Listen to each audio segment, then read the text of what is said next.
Hi friends, welcome back to my channel. ఈరోజు వీడియోలో మంచి హెల్తీ రెసిపీ చూపించబోతున్నాను. అదే పాలక్ పరాటా. ఇప్పుడు దీన్ని ఎలా తయారు చేయాలో చూద్దాం.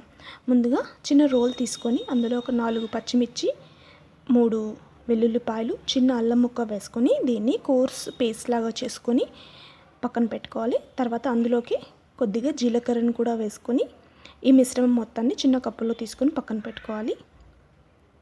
ఇప్పుడు ఒక వెడల్పాటి బౌల్లో గోధుమ పిండిని తీసుకోవాలి. ఇక్కడ నేను ఒక 1.5 కప్ గోధుమ పిండి తీసుకున్నాను. ఈ గోధుమ పిండిలోకి ఇప్పుడు మనకు రుచికి సరిపడినంత మనము ఉప్పును యాడ్ చేసుకోవాలి. తర్వాత కట్ చేసుకున్న పాలకూరను కూడా వేసుకోవాలి.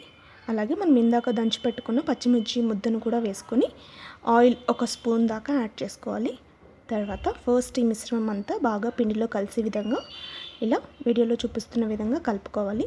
తర్వాత కొద్దిగా వాటర్ యాడ్ చేసుకుంటూ చపాతీ ముద్దలాగా మనము ఫస్ట్ దీన్ని కలుపుకోవాలి.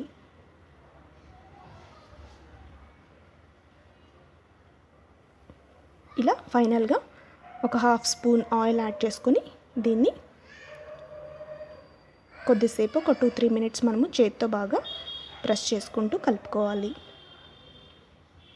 ఇలా కలుపుకున్న పిండి ముద్దని మనము మూత పెట్టుకొని ఒక 20 నిమిషాల పాటు మనము పక్కన పెట్టుకోవాలి.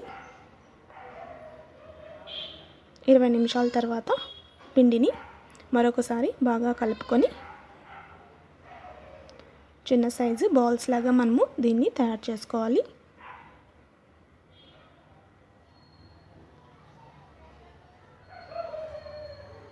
ఇలా పిండినంతా చేసుకున్న తర్వాత ఇప్పుడు కొద్దిగా మనము డస్ట్ చేసుకోవడానికి కొంచెం పిండి పక్కన పెట్టుకొని ఒక చిన్న పిండి ముద్దను తీసుకొని ఇలా పిండిలో మనం పొడి పిండిలో ఇలా డస్ట్ చేసుకుంటూ వీడియోలో చూపిస్తున్న విధంగా మనము చపాతీని రుద్దుకోవాలి.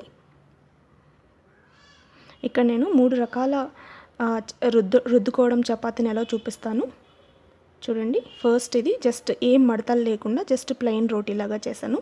ఇప్పుడు టైప్ 2 చూపిస్తాను. ఫస్ట్ పిండి ముద్దను ఇలా రోటీలాగా ఫస్ట్ రుద్దుకొని మధ్యలో కొద్దిగా ఆయిల్ వేసుకొని ఇలా రోటీ మొత్తం అంతా స్ప్రెడ్ చేసుకొని ఈ విధంగా వీడియోలో చూపిస్తున్న విధంగా మడుపుకోవాలి. దీని మీద మరి పొడి పిండి వేసుకొని మనము పరాటాలాగా రుద్దుకోవాలి.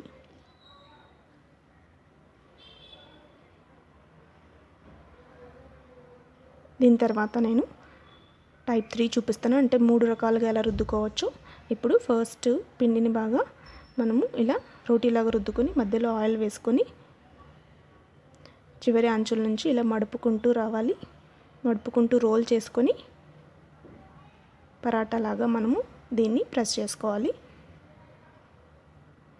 ఇలా చేసుకున్న ఇప్పుడు పరాటాస్ని మనము స్టవ్ వెలిగించుకొని మనము రోటీ పెనం వేడి చేసుకొని ఇలా వీడియోలో చూపిస్తున్న విధంగా నెయ్యి వేసుకుంటూ 2 వైపులా మనము పరాటాలని కాల్చుకోవాలి.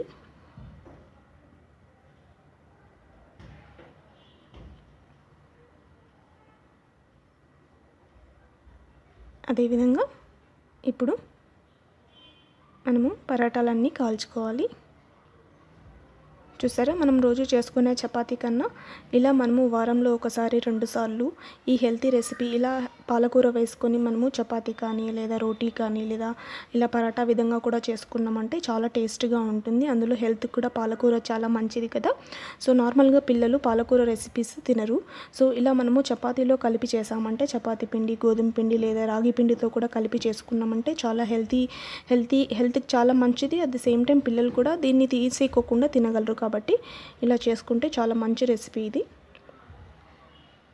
చూసారుగా ఎంత మెత్తగా వచ్చాయో. ఈ పాలక్ పరాటాని మీరు కూడా ఒకసారి ట్రై చేసి ఎలా వచ్చిందో కమెంట్ చేయండి. Thanks for watching my videos. Bye, take care.